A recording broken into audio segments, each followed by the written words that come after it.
Corduroy.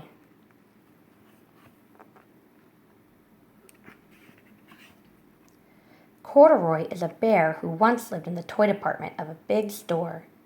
Day after day he waited with all the other animals and dolls for somebody to come along and take him home.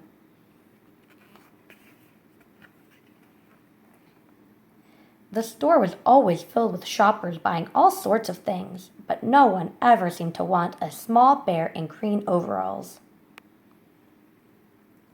Then, one morning, a little girl stopped and looked straight into Corduroy's bright eyes. "Oh, Mommy," she said, "look, that's the very bear I've always wanted." "Not today, dear," her mother sighed. "I've spent too much already. Besides, he doesn't look new. He's lost the button to one of his shoulder straps." Corduroy watched them sadly as they walked away. "I didn't know I'd lost a button," he said to himself.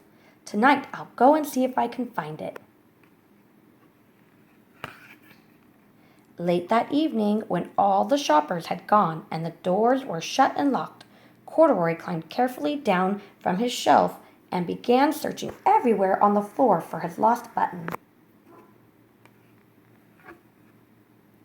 Suddenly, he felt the floor moving under him. Quite by accident, he had stepped onto an escalator, and up he went.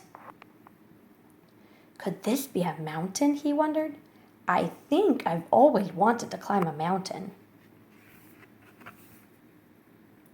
He stepped off the escalator as it reached the next floor, and there, before his eyes, was the most amazing sight.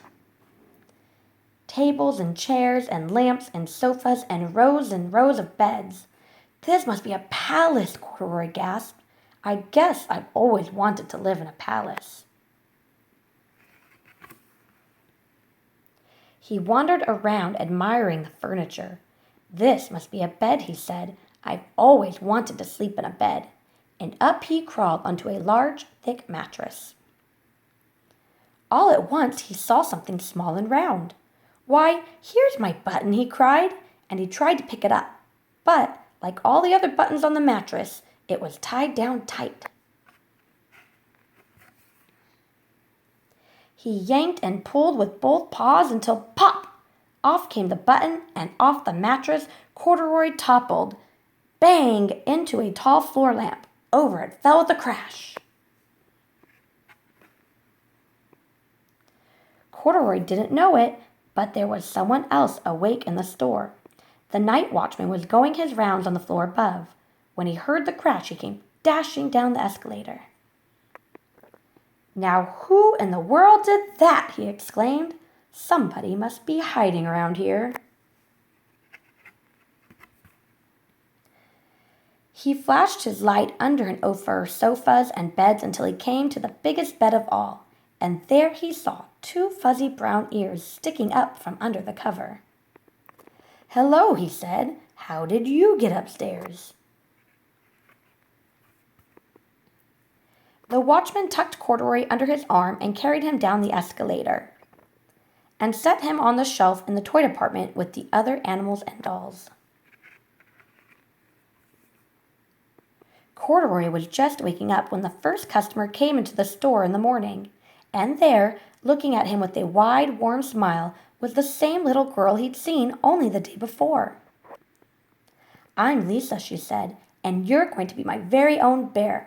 Last night I counted what I've saved in my piggy bank, and my mother said I could bring you home." "Shall I put him in a box for you?" the saleslady asked. "Oh, no, thank you," Lisa answered, and she carried Corduroy home in her arms. She ran all the way up 4 flights of stairs into her family's apartment and straight into her own room. Corduroy blinked. There was a chair and a chest of drawers, and alongside a girl-sized bed stood a little bed just the right size for him. The room was small, nothing like the enormous palace in the department store. "This must be home," he said. "I know I've always wanted a home." Lisa sat down with Corduroy on her lap and began to sew a button on his overalls. "I like you the way you are," she said, "but you'll be more comfortable with your shoulder strap fastened." You must be a friend, said Corduroy. I've always wanted a friend.